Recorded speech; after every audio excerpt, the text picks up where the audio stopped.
आज हम लोग पढ़ेंगे तीसरे पॉइंट तत्वों के निष्कर्षण में। थर्ड पॉइंट है धातु का शुद्धिकरण, प्यूरिफिकेशन ऑफ मेटल। तो कहता है कि सबसे पहले हम लोग पढ़े अयस्क का सांद्रण, सांद्रण के बाद पढ़े धातु का निष्कर्षण। और जब धातु का निष्कर्षण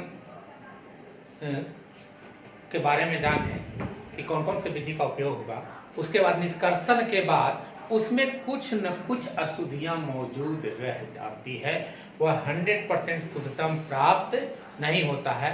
तो जो अशुद्धियां मौजूद रह जाती है, उस अशुद्धियों को दूर करने के लिए जिस प्रक्रिया का उपयोग करते हैं उसका नाम है धातु का शुद्धिकरण। अब कौन कौन सी प्रक्रियाएं का उपयोग करेंगे हम लोग, उसको तो देखेंगे। तो कहता है कि धातु का शुद्धिकरण किस कहते हैं? Purification of metal, purification of metal. तो सांद्रित अयस्क के बाद धातु के निष्कर्षण के पश्चात उसमें कुछ न कुछ अशुद्धियां मौजूद रह जाती है। धातु के निष्कर्षण के बाद शुद्धतम रूप में धातु प्राप्त नहीं होता है, अर्थात उसमें कुछ न कुछ अशुद्धियां मौजूद रह जाती है, जिसे शुद्धतम रूप में प्राप्त करने की प्रक्रिया धातु का शुद्धिकरण कहलाती है। इसके कई तरीके हैं। तो सबसे पहला तरीका हम लेके चल रहे हैं वान आर्केल मेथड। सबसे इंपॉर्टेंट है, 3-4 विधियां है जो सबसे इंपॉर्टेंट है। बार बार 2 नंबरिया क्वेश्चन में पूछता है कि वान आर्केल मेथड क्या है। तो वान आर्केल मेथड में टाइटेनियम और जर्मेनियम, 2 तत्व है, टाइटेनियम और जर्मेनियम, धातु का शुद्धिकरण किया जाता है। इसमें शुद्धिकरण कैसे किया जाता है तो समझ लीजिए। कहता है कि सबसे पहले जब टाइटेनियम धातु है, इस वान आर्केल मेथड के द्वारा टाइटेनियम और जर्मेनियम धातु का शुद्धिकरण होता है। इसमें टाइटेनियम को आयोडीन के वाष्प के साथ, टाइटेनियम Ti, टाइटेनियम का शुद्ध Ti, टाइटेनियम को आयोडीन के वाष्प के साथ जब टाइटेनियम को आयोडीन के I2 गैसियस फॉर्म में है, वाष्प के साथ 523 केल्विन ताप पर जब इसको गर्म किया जाता है, 523 केल्विन ताप पर गर्म करते हैं, तो यह अभिक्रिया करके टाइटेनियम टेट्रा आयोडाइड बनाता है। टाइटेनियम टेट्रा आयोडाइड बनाता है। फिर पुनः टाइटेनियम टेट्रा आयोडाइड जो बनाएगा ये गैसियस फॉर्म में पाया जाएगा। और जब इस टाइटेनियम टेट्रा आयोडाइड को 1700 केल्विन ताप पर जब इसे गर्म करेंगे, तब गर्म करने के बाद टाइटेनियम धातु अलग हो जाएगा और आयोडीन धातु मुक्त हो जाएगा। इस प्रकार इसमें जो अशुद्धियां होगी वो गायब हो जाएगा। और जो अब देखिए रिएक्शन से कि जब टाइटेनियम सॉलिड स्टेट में है, जब इसको आयोडीन के वाष्प के साथ 523 केल्विन ताप पर गर्म करते हैं, तब टाइटेनियम टेट्रा आयोडाइड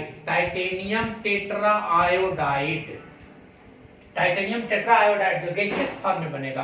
फिर पुनः इसे 1700 केल्विन ताप पर गर्म करेंगे तो टाइटेनियम सॉलिड की अवस्था में बाहर हो जाएगा और आयोडीन गैस मुक्त हो जाएगा। अभी टाइटेनियम जो है यहाँ अशुद्धतम रूप में है और यहाँ जो टाइटेनियम है वह शुद्धतम रूप में है। लेकिन इस प्रक्रिया के द्वारा टाइटेनियम आपको शुद्धतम रूप में प्राप्त हो जाता है। लेकिन कोई भी धातु, याद रखिएगा, वह 99.9% तक शुद्धतम हो सकता है।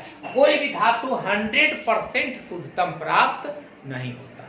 तो एक है आपका पहला विधि वान आर्केल विधि। फिर से समझ लीजिए, इस विधि के द्वारा टाइटेनियम और जर्मेनियम धातु का शुद्धिकरण किया जाता है। जब टाइटेनियम और जर्मेनियम को आयोडीन के वाष्प के साथ 523 केल्विन ताप पर गर्म करते हैं तो टाइटेनियम टेट्रा आयोडाइड बनता है। जब टाइटेनियम टेट्रा आयोडाइड को 1700 केल्विन ताप पर विघटित करते हैं तो टाइटेनियम शुद्धतम रूप में बाहर हो जाता है, जो ठोस अवस्था में प्राप्त हो जाती है और आयोडीन जो गैस है वो मुक्त हो जाती है। इस प्रकार टाइटेनियम की शुद्धिकरण किया जाता है। इसी विधि को कहते हैं वान आर्केल की विधि। अब दूसरा विधि हम लोग पढ़ रहे हैं मॉन्ड की विधि। दूसरी विधि मॉन्ड की विधि। इस विधि में मुख्य रूप से निकेल का शुद्धिकरण किया जाता है। सबसे पहले जिस धातु को शुद्धिकरण करना है इस विधि में, उसको वाष्पशील यौगिक के रूप में बदलना है। जिस धातु को शुद्धिकरण करना है मौन विधि में, उसको सबसे पहले वाष्पशील यौगिक के रूप में परिवर्तन करना है। वाष्पशील यौगिक के रूप में परिवर्तन करना है। परिवर्तन के बाद उससे शुद्ध धातु प्राप्त किया जा सकता है। कैसे, देख लीजिए। कहता है कि जब निकेल को 333 केल्विन से 353 केल्विन के बीच, केल्विन का मतलब डिग्री में मापक इकाई अलग होती है, केल्विन में मापक इकाई अलग होती है। अगर डिग्री को केल्विन में बदलना होता है तो 273, डिग्री में केल्विन को बदलना है तो 273 जोड़ देते हैं। अगर केल्विन को डिग्री में बदलना है तो 273 घटा देते हैं, तो डिग्री में रहता है। तो 333 केल्विन से 353 केल्विन के बीच कार्बन मोनोऑक्साइड के साथ निकेल को जब कार्बन मोनोऑक्साइड के साथ अभिक्रिया करते हैं तो निकेल का टेट्रा कार्बोनिल का निर्माण होता है, अर्थात निकेल कार्बोनिल का निर्माण होता है, NiCO का होल 4। पुनः निकेल कार्बोनिल को 453 केल्विन से 473 केल्विन के बीच में आप घटित कराते हैं तो वह शुद्ध निकेल धातु प्राप्त होती है। अब देखिए, ये अशुद्ध निकेल है। अब अशुद्ध निकेल है किस रूप में है? सॉलिड के रूप में है। अब इस अशुद्ध निकेल को जब हम लोग कार्बन मोनोऑक्साइड के साथ CO किस रूप में है? गैस के साथ। कितने डिग्री ताप पर? 333 से 353 केल्विन ताप पर। जब इसको अभिक्रिया कराएंगे तो अभिक्रिया करने के बाद ही बनाएगा निकेल का कार्बोनिल, निकेल कार्बोनिल बनाएगा। पुनः निकेल कार्बोनिल को जब 453 केल्विन से 473 केल्विन ताप के बीच जब अभिक्रिया कराएंगे तो अभिक्रिया के पश्चात यह अपघटित हो, अभिक्रिया के पश्चात ये देगा nickel plus CO, carbon monoxide बाहर हो जाएगा। इस प्रकार आपका ये जो आपको प्राप्त होगा निकेल, ये धातु अब किस रूप में प्राप्त होगा? शुद्धतम रूप में। तो इसी विधि को कहते हैं मौन विधि।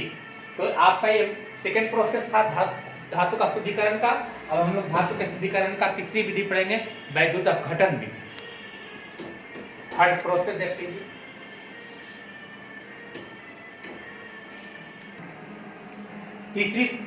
तीसरा पॉइंट है आपका वैद्युत शोधन। तो कहता वैद्युत शोधन इसके द्वारा कैसे किसका शुद्धिकरण किया जाता है? तो वैद्युत शोधन विधि के द्वारा सिलिकॉन का, कॉपर का, गोल्ड का, लेड का, निकेल का, क्रोमियम का, जिंक का, एल्युमिनियम की, इसमें सारे धातुओं का शुद्धिकरण हम लोग वैद्युत शोधन विधि के द्वारा करते हैं। अब वैद्युत शोधन विधि में क्या होता है, अब इसके बारे में समझ लीजिए अच्छी तरह से। एक वैद्युत अपघटनी शेल लेते हैं, एक वैद्युत अपघटनी शेल लेते हैं। इसमें से जितने भी धातु हैं इसका 2 रड लेते हैं। जैसे मान लिया जाए हम कि तांबा का शुद्धिकरण कर रहे हैं, तांबे का शुद्धिकरण कर रहे हैं, तो अब यहाँ इसमें 2 रड लेंगे तांबे का,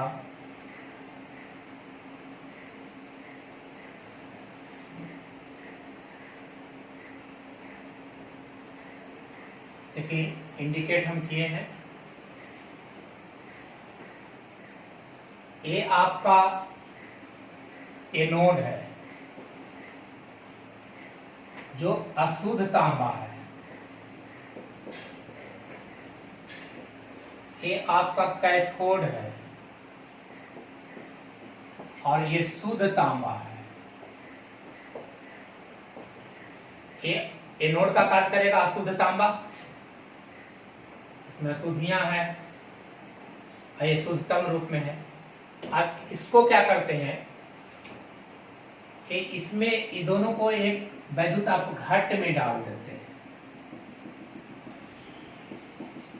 अपघट्ट यह है कॉपर सल्फेट का वैद्युत अपघट्ट। इसको हम लोग बैटरी से जोड़ देते हैं, इसमें करंट प्रवाहित करेंगे।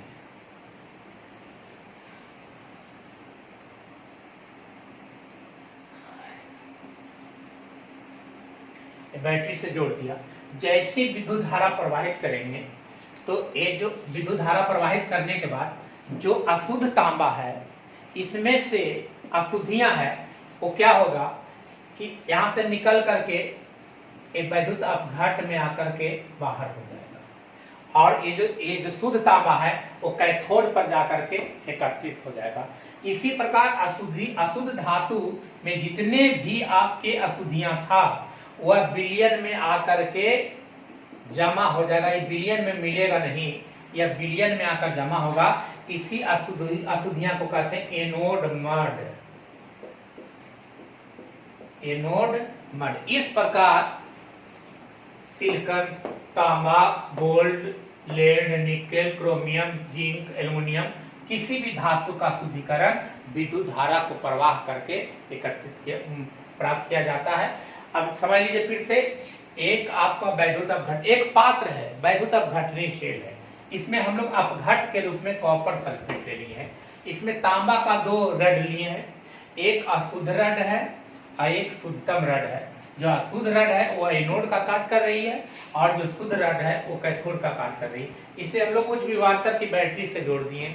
जब विद्युत धारा इसमें प्रवाहित करेंगे तो उस कंडीशन में ये जो अशुद्ध जो तांबा है इसमें से जो अशुद्धियां है वो एनोड मड के रूप में इस विलयन में आकर के एकत्रित हो जाएगा और जो शुद्ध तांबा होगा वो आपको कैथोड पर जाके जमा हो जाएगा। इस प्रकार विद्युत शोधन के द्वारा धातु का शुद्धिकरण किया जाता है।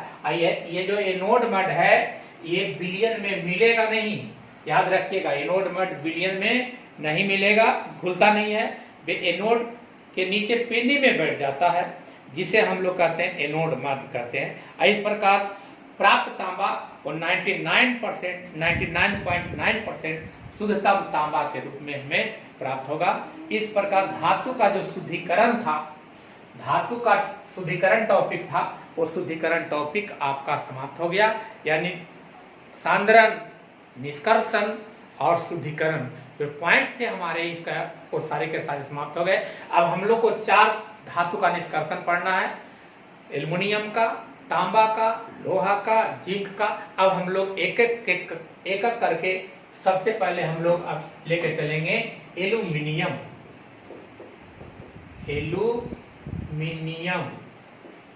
एल्युमिनियम के बारे में इंट्रोडक्शन देंगे।